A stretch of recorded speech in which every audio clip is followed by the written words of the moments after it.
ભાઈ તારી બધી વાત સાચી, પણ ઉધારથી માફી જેવું છે. તમે સરકારને ગમે એટલા વોટ આપો, ટેક્સ આપો, વેરા આપો, ગમે એવું કરો, સરકારને જીતાવો, ચમચાગીરી કરો, ભાજપની ગમે એ કરો, પણ જ્યારે તમને નુકસાન થાય ને ત્યારે કોઈ અધિકારી તમારો હાથ ન ચાલે. ક્યાં વાત કરે? આ વાત 100% સાચી છે. ગઈકાલે સુરત શહેરની અંદર પોદાર આર્કેટમાં બેઝમેન્ટમાં જે પાણી ભરાયું એ પાણીમાં નીચે બેઝમેન્ટની તમામ દુકાનો પાણીમાં ગરકાવ થઈ ગઈ. ઉપરના માળ સુધી પાણી પહોંચી ગયું. ઉપરનો માળ લગભગ 1-1.5-2 ફૂટ પાણીમાં ભરાઈ ગયો.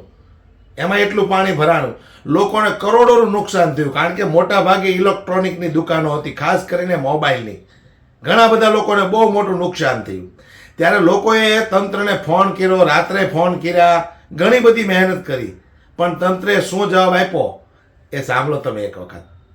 પોદાર આર્કેડમાં અમારી દુકાન છે, 200 થી વધારે દુકાન ડૂબેલી છે, 200 કરોડથી વધારે રૂપિયાનું નુકસાન છે. એસએમસી વાળા એમ કહે છે અમારી જવાબદારી નથી આવતું, તો એની જવાબદારી ખાલી વેરા લેવાનું જ આવે છે. પૈસા અમારા ભેગા કરીને એને કરવા છે, હું અમારા રૂપિયાના પતરા મારીને અમારા કોમ્પ્લેક્સમાં પાણી ઘાલે છે એ લોકો.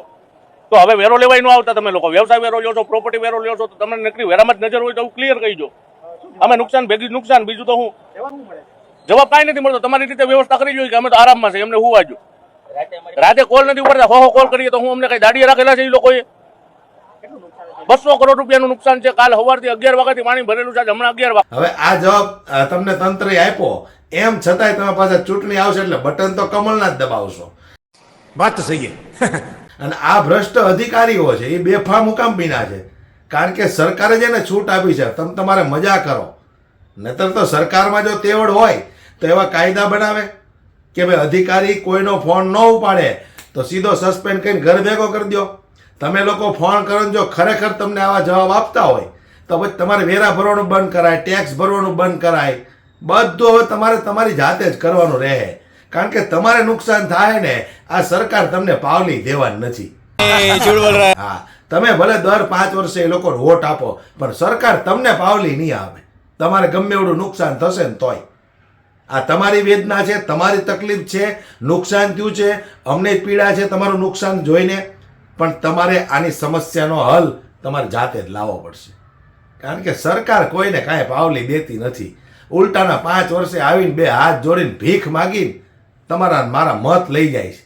પણ હવે જાગૃત થઈ જજો, કારણ કે આ તંત્રની ઘોર બેદરકારીના કારણે આજે સુરત પાણીમાં ગરકાવ થઈ ગયું. ખાલી 15-20 ઇંચ વરસાદ પડ્યો, ઠેર ઠેર પાણીઓ ભરાયા, લોકોને કેવી તકલીફ પડી. કયો ભાજપનો દીકરો આવીને ત્યાં ઊભો રહ્યો? હે, ઉલટાના વરાછાના ધારાસભ્યો તો ફાંકા ફોજદારીઓ કરે કે તંત્રના પાપે આ થયું, તંત્રના પાપે થયું. તો તમે 30 વર્ષથી ગુજરાતમાં હું જખ મરાવો છો? તંત્રમાં અધિકારીઓ હોય તો સસ્પેન્ડ કરો, ઘર ભેગો કરો. હાલી હું નીકળ્યા છો, માથે હાથ રાખો છો. એટલે જાગૃત બનો.